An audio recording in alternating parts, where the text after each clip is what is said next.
아, 배달의 민족도 쿠팡은 무섭구나. 왜? 뭐 배민도 충분히 돈을 쓰고 그렇죠. 뭐 무료 수수료 했지만 쿠팡은 생각보다 미친놈이어서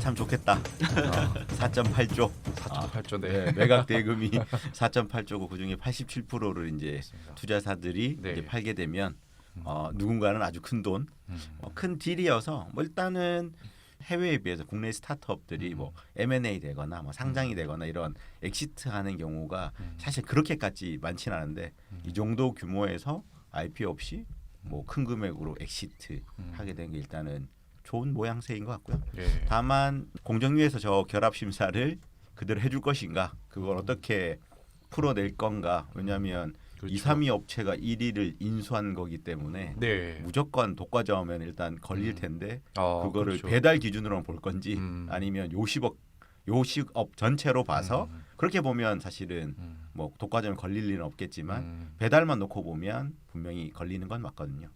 그리고 뭐 개인적으로 최근에까지 네. 그렇게 치고받았는데 요기요랑 배민이 거의 그렇죠. 뭐 고소 고발만 안 맞습니다. 했지 예. 여론전으로나 실제 음식 점주들 사이에서도 어디로 해야 되나 뭐 맞아요. 나는 누가 좋다 맞아요. 했는데 그렇게 되고 나면 당장 이 독과점 이슈라는 게 결국에는 음식점은 예전에는 배민하다가 좀 안 맞으면 요기요 가고 이럴 수 있었는데 이제는 다 같은 데라서 선택의 폭이 좀 많이 줄어드는 경향이 있을 것 같고요.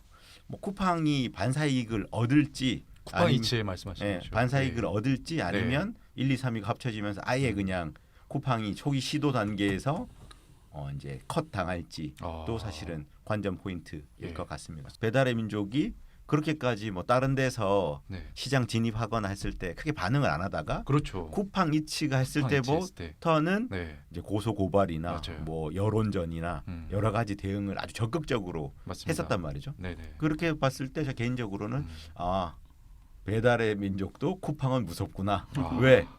뭐 배민도 충분히 돈을 쓰고 그렇죠. 뭐 무료 수수료 했지만 쿠팡은 생각보다 아. 미친놈이어서 더 잘하는 거죠. 우리보다 네. 더 무서운 놈. 그렇죠. 그런 시점을 봤을 때는 잘 된 거. 아까 말한 특고직 같은 경우에는 정부에서도 관점이 조금 다를 것 같습니다. 그래도 배달의 민족은 국내 회사였던 거고 만약에 이게 인수가 마무리된다고 하면 외국 회사인데 회사가 되죠. 실제 일하는 거는 이제 우리나라 사람인 구조로 돼서 그런 부분에 최근에 판결 자체는 특고직이라기보다는 거의 노동자로 인정하는 판결들이 이미 났었기 때문에 요기요부터 시작해서 그런 부분에서도 배민 입장에서나 배민 투자자에게는 아주 좋은 딜이 아니었나. 세 가지 관점에서 좀 봐야 되는 부분들이 있을 것 같아요. 네. 첫 번째 부분은 이제 배달 음식 시장 자체가 어찌 보면 단순하게 이제 배달 음식이 아니라 물리적인 관점에서 봐야 되는데 네. 전체적으로 보게 되면 이제 요기요라는 회사 자체가 국내에서 좀 사업을 확장하기 위해서는 전체적인 어떤 고객을 확보하는 것도 중요하겠지만은 전체 배달이라는 것들의 인프라스트럭처 부분들을 통합하는 전략 부분에서의 확장 네. 전략적인 측면도 일단 좀 첫 번째 좀 이해를 해야 되는 측면에서 M&A를 봐야 되는 게 있을 것 같고요. 두 번째 부분들은 저희가 이제 배달 음식 자체가 확장 가능한 비즈니스 모델은 푸드텍으로 확장 가능한데 네. 지속적으로 지금 보게 되면은 배민 자체가 그런 푸드텍을 확장하는 게 단순하게 어떤 배달이나 음식이라고 한정된 부분들이 아니라 플랫폼 사업자가 확장할 수 있는 더불어서 기존의 온라인 플랫폼이 아니라 오프라인 영역으로 지속적으로 확장 모델을 가져갔는데 요기요는 그런 부분을 못했거든요. 그런 입장에서 어찌 보면은 이제 배민과 같이 또 이제 지금 배민이 이제 내년도에 좀 준비를 하고 있는 부분이 친선식품 쪽의 확장 부분인데 그거와 연계되는 부분들이 이제 푸드텍까지 같이 연동하는 부분이 있을 것 같아서 그 부분을 좀 고려해야 되는 사항이 있을 수 있겠고요. 세 번째 부분이 이제 글로벌입니다. 예를 들어서 뭐 김봉진 대표가 이제 이렇게 이제 직원들한테 보낼 때 이렇게 메일을 보냈더라고요. 이제 그 딜리버리 히어로의 이제 3인 체제로 가겠다 CEO.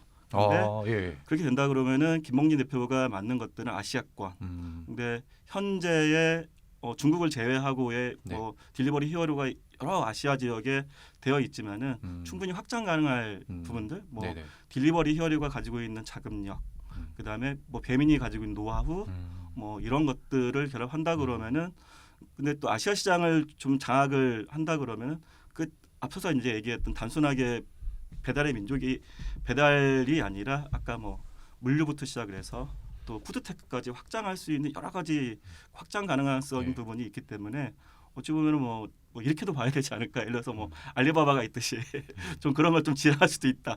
그러니까 그러니까 이 음식 배달의 알리바바 같은 아, 그것도 확장 가능하지 그렇죠. 않을까 하는 생각이 좀 드네요. 문제는 이제 우리나라 이제 국내 배달 유통을 석권하는 어떻게 보면 이제 독점 체제로 가는 그런 부분들이 이제 제가 볼 때는 뭐 공정 관계법이라든지 여러 가지 독점금지법 이런 거에 어떻게 되는지 모르겠지만 어떤 승인이라든지 왜냐하면 우리 보통 보면 지금 조선소 같은 경우에 합병할 때 다른 나라의 승인을 맞잖아요. 지금 네. 이제 중국 같은 경우도 조선소가 1, 2가 이번에 합병을 하는데 지금 승인 중에 있거든요. 그래서 중국 내에서는 승인이 됐는데 이제 상대방 우리나라 대우해양하고 지금 합병하는 것도 일본에서 승인을 지금 하고 중에 있잖아요. 네. 근데 이런 것도 그런 거 해당되는지 잘 모르겠어요. 이제 이쪽 유통은 제가 잘 모르겠는데 아무튼 지금 이제 배민이 그동안에 우리나라 배달 이 유통 시장에 이 미친 영향이라든지 그 기법이라든지 이런 것들은 상당히 좀 영향이 컸다고 봐요. 특히 이제 그 밑에서 일하는 수많은 지금 이 이륜차 그 배달하는 분들 이런 분들에 대한 말하자면 뭐 특고직이라든지 이런 여러 가지 법적인 문제도 있지만 어쨌거나 플랫폼 사업자로서는 가장 선두주자로 나오지 않았느냐. 그래서 네. 일단은 우리나라 기업을 외국 기업이 어마어마한 가치를 인정했다는 점에서는 저는 굉장히 뜻깊다고 봅니다. 그 내막은 잘 모르겠지만 일단은 저는 좋게 보고 있습니다.